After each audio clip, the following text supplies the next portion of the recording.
Mystic vibration numerology మనకి క్యాలెండర్లో కనపడే డేట్స్లో 6, 15, 24 ఇక్కడ మీరు 6 చాలా పవర్ఫుల్ నెంబర్ అండి.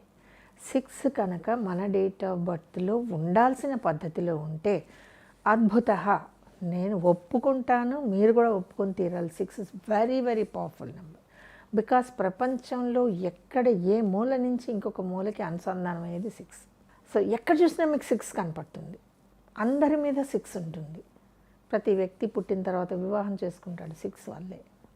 కోర్స్ కొంతమందికి ఉండకపోవచ్చు, వాళ్ళు చేసుకోరు. నెక్స్ట్ నెంబర్ 50 అండి, వెరీ పవర్ఫుల్ అండి.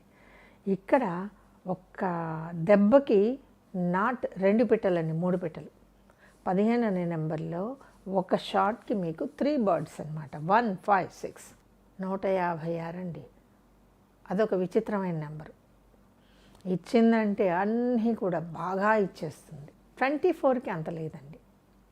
అది 2, ఇది 4, అది 6కి అయినప్పటికీ కూడా 246 నాట్ ఏ గుడ్ నెంబర్ అని కూడా అనొచ్చు. సో ఇక్కడ 15ని ఎందుకు గొప్ప నెంబర్ అనాలి? వాళ్ళకి ఏమిటో జీవితంలో అన్నీ ఇలా అమర్చినట్లు అరచేతుల్లోకి వచ్చి పడిపోయినట్లు కనబడుతుంది. వాళ్ళు చేసే కష్టం కనపడదు అంతే. కాకపోతే మనస్ఫూర్తిగా కోరుకుంటారు వాళ్ళు ఏదైనా సరే. ఒకటి కావాలి అనుకుంటే కోరుకోవడం నేర్చుకోండి. దీన్ని మేనిఫెస్టేషన్ అంటారు. So 15 is a manifestation number. మీకేం కావాలో మీరు ఇష్టపడితే మీకు దొరుకుతుంది అనేది 15లో నిజమవుతుంది. ఆటోమేటిక్గా 6 బాగుంటుందండి.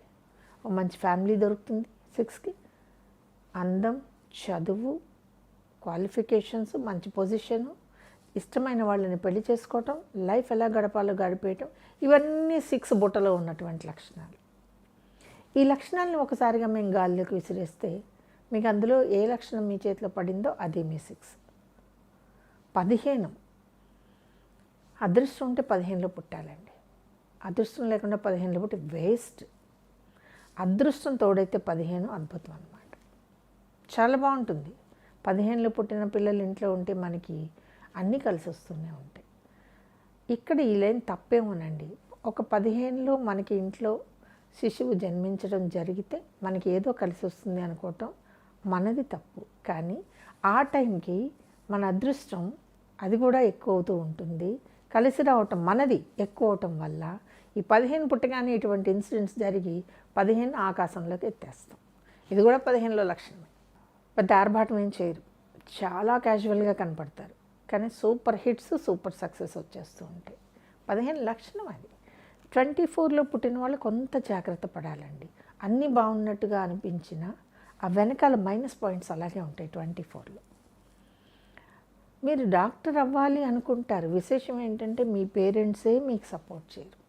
కాబట్టి మీరు డాక్టర్ కాలేరు. చెయ్యగలిగి సపోర్ట్ చెయ్యకపోవటం పాపం 24లో ఉన్న వీక్నెస్ అన్నమాట.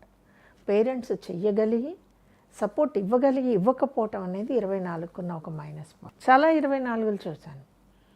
తొందరపాటు నిర్ణయాలు, వాళ్ళ నిర్ణయాలు కాదండి. అందుకే అంటున్నాను 24 తన నిర్ణయం తను తీసుకుంటే బాగుంటుంది. ఎప్పుడైతే మీ నిర్ణయాన్ని మీరు వేరే వాళ్ళ మీద వదులుతారో ఫెయిల్యూర్కి అక్కడే స్టెప్ పడుతుంది. 24లో మీ నిర్ణయం ఏంటి మీరు చూసుకోవాలి, తర్వాత ఒప్పించుకోండి. బట్ ఓవరాల్గా చూస్తే 6 అనేది యూనివర్సల్ లవ్ అంటామండి. కాబట్టి మ్యాక్సిమం 6, 15, 24 ఇష్టపడి పెళ్లి చేసుకోవడానికి ఒప్పుకుంటూ ఉంటాయి. కష్టపడి అరేంజ్ మ్యారేజెస్ చేసుకుంటాయి, అలా లాగేస్తూ ఉంటాయండి. అందుకే అన్న విల్లింగ్నెస్ అనేది ఒకటి ఉంటుందండి. ఆ విల్లింగ్నెస్ని మీరు కనుక ధైర్యంగా బలంగా ముందుకు తీసుకెళ్ళగలిగితే లైఫ్ బాగుంటుందండి. సో 6 చదవని చదువులు లేవు, 6 అందుకొని పొజిషన్స్ లేవు. ప్రపంచంలో 6కి ఎక్కడైనా సరే ఏదో ఒక ఛాన్స్ ఉంటూనే ఉంటుంది. సో అందుకే 6ని మనం యూనివర్సల్ నెంబర్ అంటామండి. మిగిలిన నెంబర్స్లో ఇన్ని లక్షణాలు మీకు కనపడవు. అయితే 6ని టూ ఇంటెలిజెంట్ అని నేను ఎప్పుడు అన్నాను. అవసరానికి ఎంత తెలివితేటలు కావాలో అంతే ఉన్నాయి. ఎక్కువ తెలివితేటలు ఎందుకండి? ఏం చేసుకుందాం, దాచుకుందామా? ఉండవు కదా. సో 6 లక్షణం, 6లో పుట్టిన పిల్లలు, ఇవన్నీ మన చేతిలో పడ్డ 6 ఎలా ఉంది గమనిస్తే బ్రహ్మాండం. ఈ వీడియో కనుక మీకు నచ్చినట్లయితే లైక్ చేయండి, షేర్ చేయండి, మా ఛానల్ని సబ్స్క్రైబ్ చేయండి.